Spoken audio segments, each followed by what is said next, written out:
Well, the ending was a colossal disappointment, but there was a lot of encouraging things to take away from the biggest game of the year. And I have Hall of Famer Rick Barry joining me to break down Warriors and Nuggets next. This is Locked On Warriors. You are Locked On Warriors, your daily Golden State Warriors podcast. Part of the Locked On Podcast Network, your team every day.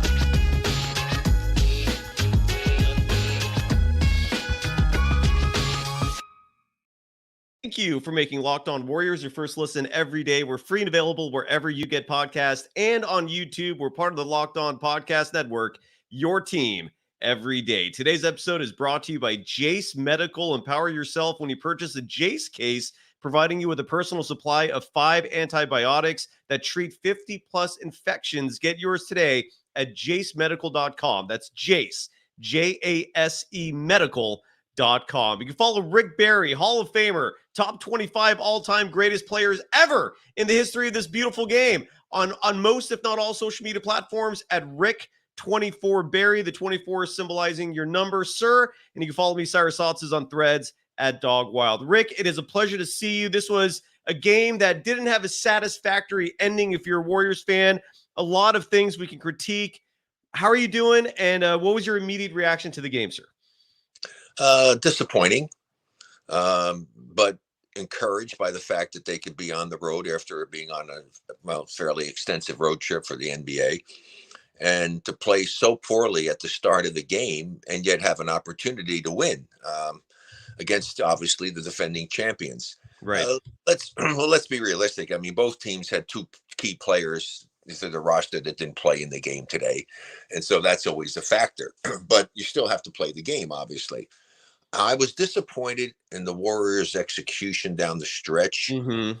Normally, that's where they excel. They gave up 2 easy baskets in the last couple of minutes or so that just were, virtually inexcusable. And then they also had another turnover. They tried to get the ball to Steph and threw it away late in the game where they could have had a score. I'm surprised when they didn't get the ball in bounds to have a chance for that, last second play when they're down 2.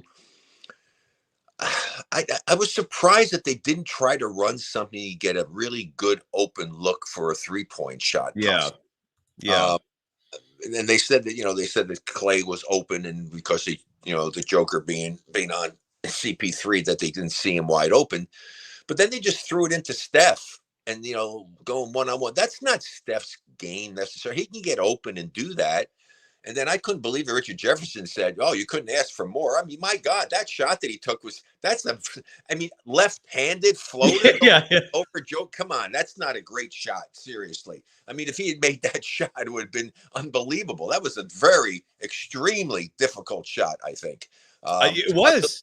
I was a little surprised that that's what they went for. I think I would rather have seen them get it in bounds and have a play to take a shot with about 5 seconds left on the shot clock, so that if you did miss it, and to go try to look for a possible 3, but to run something that would give you the opportunity to look to either get it, maybe a 2 on a back cut or something if you're coming off screen, somebody slips, to tie the game, or maybe get that chance for a 3 for Clay or for Steph. But certainly, I just wasn't happy with that part of it. But it was great that they got back and had a chance to still win the basketball game. Wiggs is struggling. Here's the thing that bothers me about Wiggins. Okay. When you watch a guy doing stuffing, how are the misses? As far I'm talking outside, he's missing badly. Something, yes. Steph or Clay, somebody's got to look at his form. He's doing something technically wrong. I try to watch really closely on one to see on a free throw, but I didn't have technology to stop and really follow it closely. He's got a flaw in his form somehow, because he's missing left and right. If you're shooting the ball properly, your misses should be short and long. If you're not shooting technically sound and properly, fundamentally, you're going to miss left and right. His misses are not short and long. His misses are left and right, even on the free throw. I mean, so he's got to, you got to get somebody, Steph or Clay, somebody's got to look at him and analyze what he's doing. It could be just a little minor thing that if he made an adjustment, it'd be okay. he's still playing tough. He did a nice job playing some tough defense, but he's struggling obviously. So better to see him struggling now, than come April. Exactly. So, my sentiments to the T. Yeah. Better to see it now. Yeah. I mean, I just didn't. And again, early in the game, freaking turnovers the first quarter. I mean, my God, I'm going, what is going on with these guys? Would they have 5 or 6 turnovers in the first quarter alone? And, and then they started playing a little bit better. And then, because Steph wasn't doing much at all, then he got going. But why you had the shot by Wiggins? He should never have taken that 3-point shot. Not the way he's shooting the ball. That just doesn't make any sense whatsoever. And I don't have a problem necessarily with CP3, but I would rather have seen Steph or Clay take that 3-pointer, even Moody. Because that's not his forte. It's CP3 taking the 3, but he was right there. That ball was dead straight and just hit the front of the rim. Yeah. And then the other thing was, and the bench was jumping up and yelling. I watched the replay closely. It really looked as though that the Denver Nugget player who got the ball when Wiggins saved it and threw it in might have stepped on the sideline. If you saw that replay, his foot was, that's why one of them was jumping up and down, pointing down and everything. Man, it sure looked like his foot was on the line. Now, it may have been up in the air on his toes and he might not have been touching it. But review it. It was review it. Close. Huh? Yeah. I said review it. I was going to ask you this because I couldn't figure this out for the life of me. I'm screaming at the television. The referees had an awful game. I mean, they missed that goaltend earlier that Steph was screaming about, right? I don't know if that was goaltending. I watched that again. I ran it back a couple of times. That might have been a really, really good block. I don't know. I couldn't tell whether it touched the rim or at the back. It did. They replayed it, Rick, and both Mark and Richard Jefferson were in hindsight when they saw the replay said that was an obvious. I was fucking doing stuff. I didn't get to see close up the replay. If that ball touched the rim, the backboard, then obviously they missed the goal. That's a big. That's the game. Huge. It was a 5 to 6 point swing at that point. So they missed that, and then at the end of the game, Rick, and I'm screaming to the TV, and I don't know if you have an answer for this. I don't know if anyone has an answer for this, but that play you mentioned that it looked like it maybe was Warriors ball. And why not review it? Why just why this assumption that it's Denver's ball and they were just rushing to end this game? That was a pivotal play. Why not review it? If I don't know. I'm guessing coaches' challenges are non-existent at that point in the game because I didn't see Kurt challenging it. Otherwise, that begs the question: why didn't Kurt challenge it? But I don't understand what the refs were doing there. Do you have any clue why they did not review that play? Absolutely none, but it's certainly on the one replay it was just quickly done, but it sure looked like his foot could easily have been on the line. Or yes, as I say, the only thing could have been he might have had his foot up and the heel didn't touch down, the back part of his foot didn't go down, but it sure looked like it was possible out of bounds. But it certainly was worthy of a review, and that's the type of thing. Those are the kind of plays in tight games that I think it should be mandatory that those types of plays be reviewed. Agreed. You can't let something like that has a major potential effect on the outcome of a game not be reviewed. And a few people in the chat, by the way, Rick, saying that the reason why Kerr did not challenge it is because he was out of timeouts, which there you go, makes sense. That's one thing with Kerr I've been kind of flimsy on is he hasn't exactly been nailing it when it comes to challenges. This is a unique opportunity for coaches to challenge referees when they make bad calls. You did not have this luxury when you played. And Steve Kerr just for some reason completely misses the cut on this regularly. So there you go. They were out of timeouts at the end of the game. I don't understand why the refs did not review it themselves. Well, that's what I'm saying. I don't think you should have any bearing whatsoever on whether, whether you have a timeout or not, that you lose a timeout to challenge. What the hell does that have to do with anything? Yeah. It's a play that took place in the game that wasn't a definitive thing that you knew for sure whether the guy was out of bounds or not. It should be subject to a review in the last part of a game. Not have anything to do with whether the team has a timeout or not. What does that have to do with the fact that it has an impact on the outcome of this game? And it's something that the officials may have missed. So just make sure that you don't. So anyway, and also I say that you should be able to have one challenge in the last 2 minutes. It doesn't matter whether they have a timeout or not on something like that. Utilize it. Yes. But the bottom line is the Warriors, it was almost miraculous to play on the road up in Denver, which is a tough place to play. And Denver is a team that gives them trouble all the time anyway. But to be able to get back in the game and have a chance to win that game, I think it's a tribute to them. It shows you how important it is and why the bench is going to be a big factor for them. And Chris Paul coming off the bench, as we talked about, I said, yeah, he's going to accept that role. He wants to win. Yep. And that's a big factor for them. In fact, they're one of the top teams in the league as far as the bench outscoring the opponents when the team is in there. So that's a big deal. And, and the problem they got now is Wiggs is, struggling right now. I mean, no question about it. Big time. Big time. But I tell you who played. Porter really killed them that one stretch. They had the lead going into the fourth quarter. And they had momentum, right? Away free from the freaking corner. Are you kidding me? Then he makes the big block down there, and 2 blocks, Rick. 2 blocks. And you're right. Michael Porter Jr. killed the momentum that the Warriors had at that point in the game. We're gonna continue this in just a moment. But those in the chat, by the way, who keep bringing up Jerome Robinson, please explain why. Unless, Rick, do you understand why people keep writing this? Blame Jerome Robinson. I have no clue how Jerome Robinson, a two-way player, affected the game. But so if whoever's writing that, explain yourself, please, because I'm curious. A lot more to talk about in just a moment. We have to talk about Wiggins, obviously, and Clay, who for the second game in a row has had a very poor shooting night.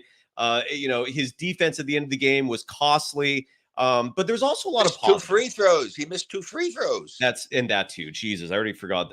My brain blocked that out. Got to give some love first, though, to Jace Medical, one of the official sponsors of the Locked On Podcast Network. And look, Rick, I'm sure you know this, right? You have a medical kit in your house, do you not? It's sound advice, right, to prepare for accidents, disasters. Do you have a medical kit in your home, Rick? Well, I don't know what you mean by how much is the medical kit. I mean, what? Do I have stuff? Band-aids, gauze. I don't have a fibrillator or something. Hopefully, no. I wouldn't consider that to be a part of a medical. I'm referring more to the basics, right? Like band-aids, like disinfectant. Oh, of course, you should always have things in your home if there's an accident takes place. Definitely, without exactly. question. Exactly. And that's where Jace comes into play, because unlike your traditional medical kit that, again, has the bare bones essentials that you need, you can get that at your drugstore, at your local grocery store. But a Jace case, in addition to all those things that you need, provides 5 life-saving antibiotics for emergency use. And all it takes to get a Jace case is to fill out a simple online form. In some cases, jump on a quick call with one of their board-certified physicians, get ongoing care from their physicians. That's one of the many perks of purchasing a Jace case, is access to actual physicians. It's doctor-created, doctor-recommended, so don't get caught prepared. Everyone should be empowered to care for themselves and their loved ones, so go check out a Jace case. If you or someone you love would want some peace of mind, definitely, please, purchase a Jace case. They are available. It's jacemedical.com, Jace, Jase medical.com right now to get your 12-month supply of daily medication on top of the Jace case. You will thank us later. I promise you that. You are Locked On Warriors, your daily Golden State Warriors podcast. Part of the Locked On Podcast Network, your team every day.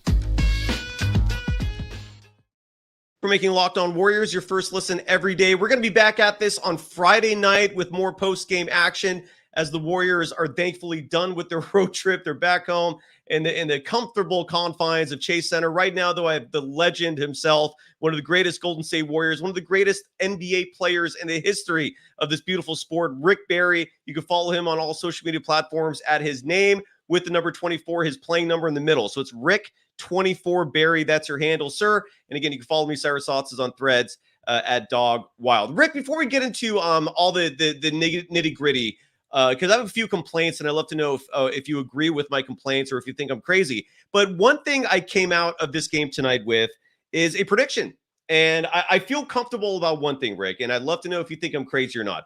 I am confident in saying that the Warriors are the best team in the Western Conference. I think that at a minimum, they're going to make the NBA Finals. This game tonight was encouraging. I felt like they were the better team. I thought they should have won this game. The fact that they did not have Draymond Green and Gary Payton II, who would have been very useful in this game tonight, I'm feeling good about this team. I need to see the Warriors play the Celtics before I make a definitive prediction regarding a world championship, but I'm feeling good. I think at a minimum, they're going to make the NBA Finals. Am I crazy, Rick? What do you think?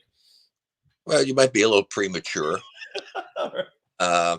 Well, Denver wasn't at their best. One of their key players wasn't there. I mean, come on. But the Warriors are missing two of their key players, though. That's why it's a little balanced, right? Yeah, I know. I mean, I agree with you. I think they are a very good basketball team without question. They didn't have, they had a horrible start to the game. They didn't play particularly well. They didn't shoot the ball exceptionally well, and yet they still had a chance to win a game on the road, whether or not Denver was at full strength or not. And the Joker had a big game, but he also missed 2 critical free throws as well, which was surprising from him. But it's early, but I think both of these teams, I always worry about Denver. I think Denver over the last, decade or so has been a thorn in the side. They usually play the Warriors pretty tough at times. This Joker's been there. And so that's always going to be a real battle. And I'm looking forward to seeing how that plays itself out as the season progresses. But I think that if you're a Warriors fan, you should be optimistic about what the chances are for them to move on. Wiggins is not going to play like this the rest of the season. It happens to anybody, but I'm telling you, Steph or somebody has to look at his form. He has a flaw in his shot right now, in his technique, something with his mechanics, because he's missing badly. He's not just, hitting the front of the rim, the back of the rim, which you can make an easier adjustment to it. Hand might be off just a little bit here's the ball. His hand might be a little bit off to the side so that his hand's turning this way, and that's making the ball go a little left or right. When you're a great shooter, great shooters don't miss very often left or right. If you're missing left or right, that's a mechanical flaw in your shot. And they need to look at that because he's missing left and right. So, and that'll be corrected, But the thing is, he's still playing hard. Almost made the great save over there. Played some good, tough defense down the stretch. I watched him very closely in a couple of the plays, but I was most disappointed. Again, God, the turnovers. I mean, just come on, guys. I mean, Denver had turned the ball over for almost, a very substantial portion of the game. They didn't even have a turnover. That's a big factor. Even when you're shooting poorly, if you're getting 20 turnovers in a game, that's 20 opportunities. So even if you're only shooting 30%, that's the number of points that you've given up.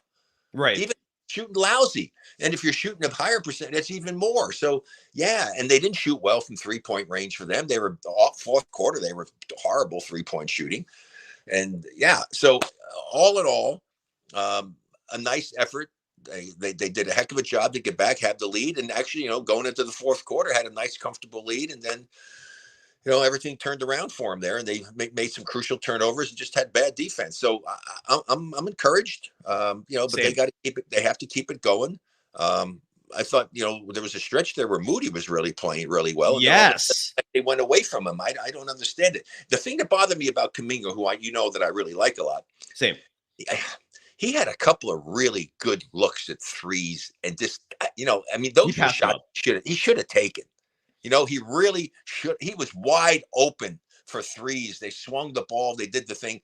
I also thought the other thing in watching for typical Warriors basketball, I thought in the first half a lot, I don't think they moved the ball as well as they normally do and move themselves. There was a lot of dribbling, standing, looking for a guy, trying to throw it to one place, whereas pass, move, cut, pass, move, create opportunities, force the defense to make some more decisions. I think that's when they're at their best.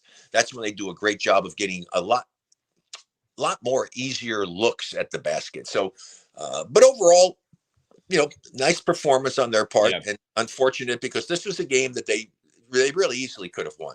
Easily. And that's why I feel encouraged about this. I mean, this was the 5th game of a road trip. They're exhausted. They're shorthanded. I know. Let's not get to the exhausted part. They don't play that many minutes. They travel by plane. Okay, so let's not get carried away. Don't get carried away with that. Fair enough. Exhausted. Come on. These are athletes in the freaking prime of their conditioning wise. No, it has nothing to do with exhaustion. Maybe mentally a little bit tired, but even then, they don't play a lot of minutes. Their travel is simple compared to what you have to go through in the old days. And honestly, folks, you have no idea what it's like. And when I hear that, don't say that, because that's fair enough. No, you're absolutely. Grow up. I stand corrected. My reference was more relatively speaking to the Nuggets, who were in their comfortable confines again at home. But you're absolutely right. Not a valid complaint. But let me ask you this, Andrew. First of all, you mentioned the turnovers. Both teams played a very clean game. The Warriors finished with just 9 turnovers, but then the Nuggets, but they had 6 of them in the first quarter. I think 5 or 6 in the first quarter. Yeah, And at then first, they had a big one late in the game. Yes, well, that big turnover. I think it was Looney trying to get the ball to Steph, and they lost it in the left yeah, corner. the Warriors had 5 turnovers in the first quarter. Yeah, So 5 yeah. So 5 of the 9 came in that opening quarter. But then the Nuggets for the whole game just had 6, which was incredible. Well, here's one thing that I'm looking at. And you mentioned that Andrew Wiggins, you think he's going to turn it around. And I think all of Dub Nation is hoping for that to happen. He had a bad game tonight, Rick. He's had a bad season. And just to read the stats real fast, Kerr, who for some reason tonight decided to give him 29 minutes when a game earlier he opted to give him just 21 because he knew he was struggling. I don't know why he opted to play Wiggins as much as he did. He finished 4 of 13 from the field, 0 for 3 from beyond the arc. His three-point shooting is just absolutely abysmal this season. And that last 3 late in the game was a killer. I bring up Wiggins not so much to read off his stats and talk about how bad his season's been so far. But in your opinion, Rick, there are players on this team who maybe were more deserving of finishing the game tonight. I'm thinking of Kuminga, Moody.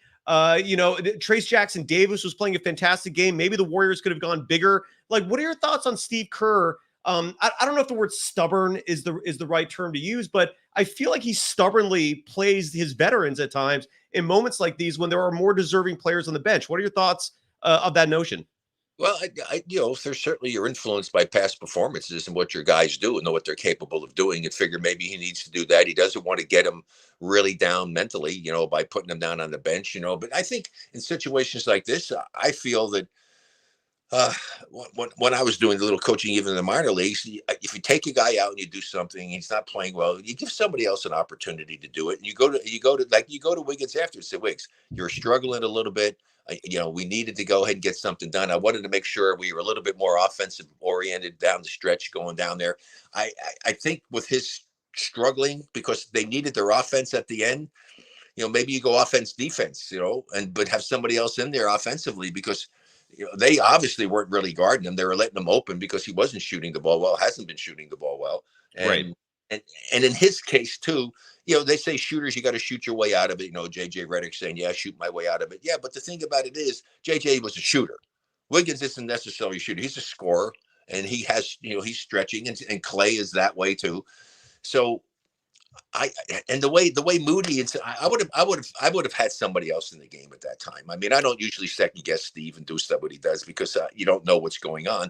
But right. In this situation, he was struggling the whole game. He's been struggling the whole first part of the season. So unless he was just thinking, well, I want to have him in there for the defense, but I don't think he was expecting him to take that 3-point shot.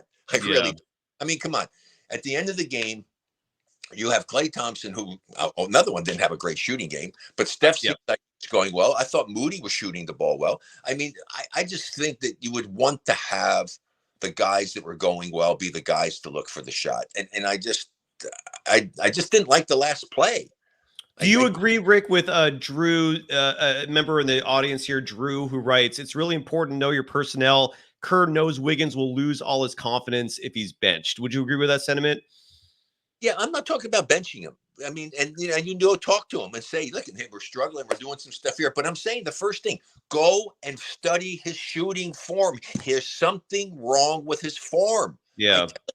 Because if he's missing left and right, there's something wrong. Elbow out a little bit, hand off the side of the ball a little bit. There's just a minor little thing that I'm sure they can be corrected, but there is a deficiency there. Yeah. No question about it. I mean, there's just no question about that. That's the key element. Just get him to do that, work on that and practice and do stuff. And hey, now go out and just go play your game. Okay. And you'll be fine. So absolutely. Yeah. Yeah. No, I was just saying, we'll have a lot more to discuss in just a moment after we give some love first to another one of our sponsors, and that's Prize Picks. I really wish Prize Picks, Rick, existed when you played, because the entire premise is betting whether or not an individual player is going to, let's say, score more or less than a certain number of points. Like Stephen Curry, for example, would probably have a number listed at 29.5. And the whole premise of Prize Picks, legal in California, is either you bet that he's going to score more or less than that 29.5. And it's a minimum of 2 players you have to bet on, a maximum of 6. If you nail all 6, you get 25 times what you bet. That is a good buttload of cash right there. And it's really fun to play. And obviously the premise of all this stuff, daily fantasy sports, is it makes a game that might not be that interesting to play if you don't have an emotional connection suddenly a lot more interesting. It's a damn fun application. Go to prizepicks.com/lockedonnba and use the code LockedOnNBA for a first deposit match up to $100, meaning whatever you put in, they're going to match it. So you're actually playing with double the amount of money you put in, up to $100. Go to prizepicks.com one more time /LockedOnNBA and so again, prizepicks.com /LockedOnNBA and use the code LockedOnNBA for a first deposit match of up to $100. You are Locked On Warriors, your daily Golden State Warriors podcast. Part of the Locked On Podcast Network, your team every day. The final segment here with the Hall of Famer, one of the greatest players in the history of this game. I gotta jump in because let me tell you something. It wasn't a sophisticated thing like this. You just talked about one of your sponsors, but that existed back when I played. I am telling you, back in New York, they would bet on how many points you get in a quarter. For me, you've got Rick. How you feeling? These guys? They would be doing this. This was like 50 years ago. So this is just something now that they've given you a chance to really make some serious money doing what's been done for decades and decades and decades. So have fun. Absolutely. And you can follow Rick Barry again, one of the greatest ever to lace him up at Rick24Barry. Rick, let's talk about Klay Thompson for a second here. His fans can be a little sensitive if you criticize him, but I can't live in fear of the Klay Thompson stands. For 2 straight games, he has shot the ball horribly. Last game in Detroit, he was 1 for 8 from beyond the arc. And then tonight, not much better, 2 for 8, meaning the last 2 games he's been 3 for 16 from deep. This is a player that is considered one of the greatest shooters in the history of the game. He's struggling when it comes to his shot. He's struggling. You mentioned that Wiggins needs some sort of adjustment because his shot is off. You're referring to mechanics with Wiggins. Is that the similar thing with Klay? Is it mental? What if you? I'm sure you don't know for sure, but what would be your guess at least in terms of what's going on with Klay and his shot? It's been Klay's modus operandi his whole career. He's never been a consistently great shooter. He's the kind of streaky gets going. I mean, and eventually he winds up at a really high, because when he's on, he shoots a ridiculous percentage. And so recently he's been off. Yeah, I didn't get a chance to watch as closely on his stuff, but I also think that he occasionally he takes tough shots. Okay, like even the one that they got Steph threw the ball to him when they were trying to get back in, and that was a tough shot. He didn't even hardly get his feet set. If Klay can get his feet set, that's when he's really good. But if he's not getting his feet set, he's not going to shoot the ball with the high efficiency that he's capable of doing. That's when he's at his best. And so you need to try to create opportunities for him. I saw one time he was disappointed. I don't know if you spotted it as well. Later in the game, CP3 had the ball doing everything. He was dribbling, and Klay was in the right corner, wide open, and he would look, and I could just see his body language, like, because he was wide open. He wanted, but here's the thing that's great about it: he wanted the ball. Yeah, it was wide open, and his feet were set. And I was saying that's the kind of shot. If he's in that position, I'm telling you, you have to get the ball to him. That's passing up a golden opportunity to have Klay Thompson with nobody around him, with his feet set. He needs to have the ball in his hands. If you were to watch that and go back and replay late in the game, you'll see it. CP3 had the ball. He didn't see him there. Didn't get him the ball. And you could just see him go, because he wanted it. And he should have had it. Klay Thompson, if he's in that situation, anytime in a game, unless somebody's under the basket for an easy layup or a dunk, he should be getting that basketball. Absolutely. No, you're absolutely right. I have no disagreeing with that there. Rick, we're already up against the clock. I cannot believe we're at the 30-minute mark. I'm going to do the fans a favor. This game had so much into it. You Rick, real quick, I'm going to host a second show right after this. Okay, so stay tuned for just a moment.